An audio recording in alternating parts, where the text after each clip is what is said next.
देखिए, इसलिए ऐसा हो रहा है क्योंकि शुरू में जब हमारे पास कुछ नहीं था, तो ये जो नेचुरल एंटीबॉडी जो बनती हैं इन्फेक्शन के बाद, इसको जब हम एक थ्योरेटिकली ऐसा हो सकता है कि अगर हम ये कॉन्वलेसेंट प्लाज्मा हम इसको बोलते हैं कि अगर हम दें तो इन एंटीबॉडीज़ से हम इस वायरस को न्यूट्रलाइज कर सकते हैं।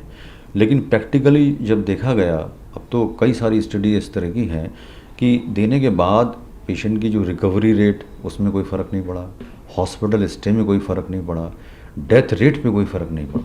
तो इन स्टडीज़ के आधार पे हम कह सकते हैं कि इस थेरेपी को हमें प्रोटोकॉल में नहीं रखना चाहिए, बल्कि अननेसेसरी पेशेंट्स को एक अजीब सी एक एंजाइटी और उसको एक परेशान करने वाली बात है। क्योंकि प्लाज्मा कोई मेडिकल स्टोर पे तो मिलता नहीं है, उसके लिए आपको डोनर चाहिए, इसमें एक प्रोसेस है इसको तैयार करने का।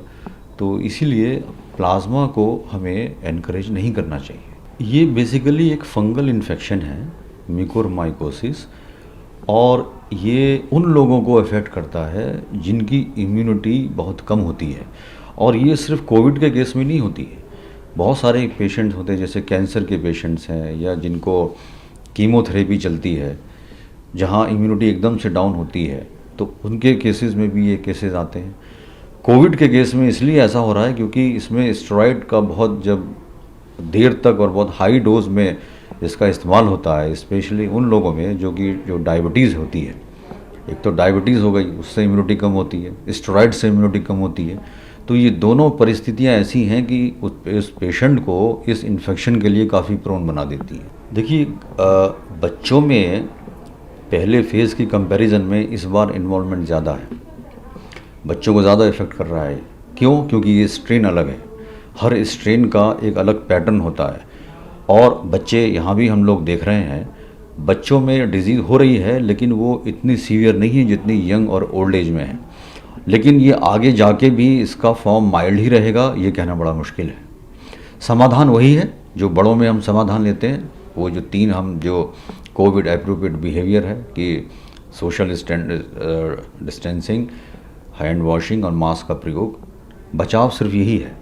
लेकिन ये बच्चों को अफेक्ट कर रहा है, इसमें कोई शक नहीं है, लेकिन ये माइल्ड फॉर्म में है। आगे इसका क्या रूप होगा ये कहना बड़ा अभी मुश्किल है। देखिए, आंकड़ों में कमी आई है, लेकिन जो पेशेंट हैं जो माइल्ड केसेस हैं जिनका कि इलाज हम जनरल वार्ड में रखकर हम करते थे, उन पेशेंट्स की संख्या में कमी आई है। लेकिन जो सिक पेशेंट हैं जिनको कि आईसीयू केयर की ज़रूरत है, उसमें कमी नहीं आई है। डेथ रेट इसलिए है क्योंकि जो नंबर ऑफ़ जो सीरियस पेशेंट्स हैं वो काफ़ी बड़े हैं। तो जब हम इसका अनुपात लेते हैं, अगर हम इसका रेशियो निकालें कि number of sick patient in hospital और नंबर ऑफ़ डेथ, तो नेचुरली वो डेथ रेट थोड़ा सा बढ़ के आएगा। Plasma therapy ineffective, likely to be dropped from India COVID treatment guideline. What is the reason? The reason being, plasma therapy has been used in a number of studies, but no studies have found the mortality benefit.